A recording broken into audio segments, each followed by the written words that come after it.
What do you want? Leave me alone. Good evening, sir. I'm Dr. Reed. I'm looking for Nurse Dorothy Crane. There is no Dorothy Crane here. Now goodbye. I'm afraid this medical leaflet says the opposite, sir. Really? Well, I'm afraid I'm going to close this door right now. Go bother someone else, Mr. Doctor. To enter that house, I must discover who this man really is. Maybe I could start by observing what he's up to.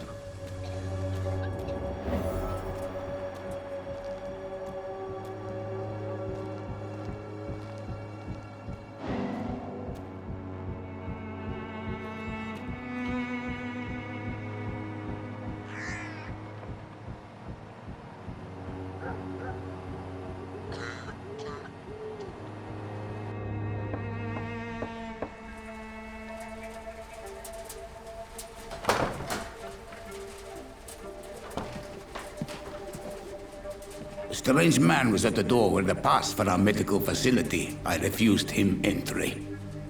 Darius, how could you know he didn't need our help?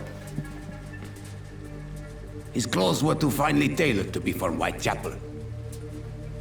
Perhaps just a friend of that stray poet who is always about. Richard Nithercott? No, not of the same cloth, this man. I suspect some machination from that journalist. Clayton Darby. Is he still asking questions? Yes. I saw him drifting around St. Mary's Church. I swear he is tracking me just downwind.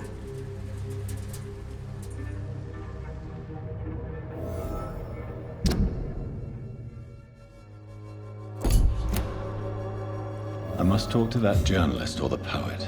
They must know about Darius. Nearby the church they just mentioned.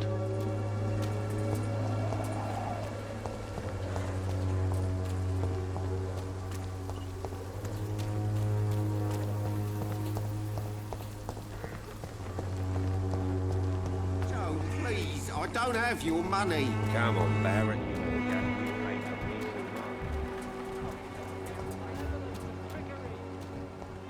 Pay me a glass and I'll be gentle.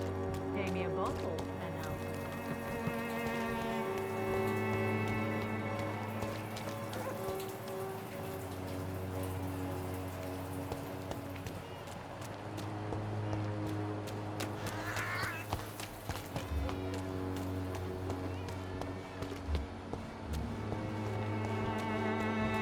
Soon the time will come when you will all be judged. Good for evening, your Doctor. sins. Can I help you? Even now. I heard you're investigating an underground medical dispensary in Whitechapel. What do you know about it? Not much, I'm afraid. They are wary of strangers, and I'm not really an acquaintance of theirs. Why do you care?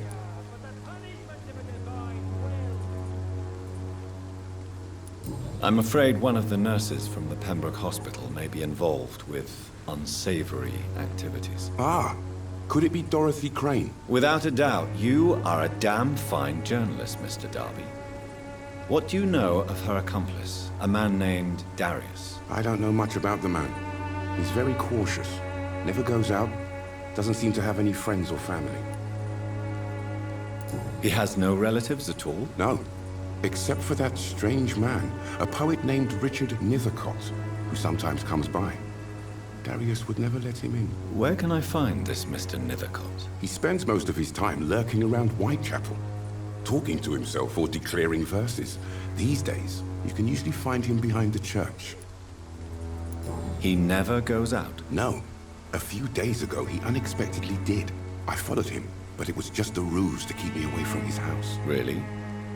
How do you know? He went to the nearest mailbox, but just before posting his letter, he ripped it up and threw it away. Do you know that Christina is hoping to pay for her brother to travel to England in the near future? I see. No, she didn't tell me that.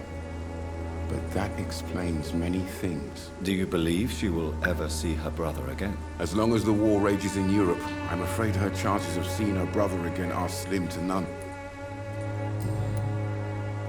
Goodbye, Mr. Darby. Farewell.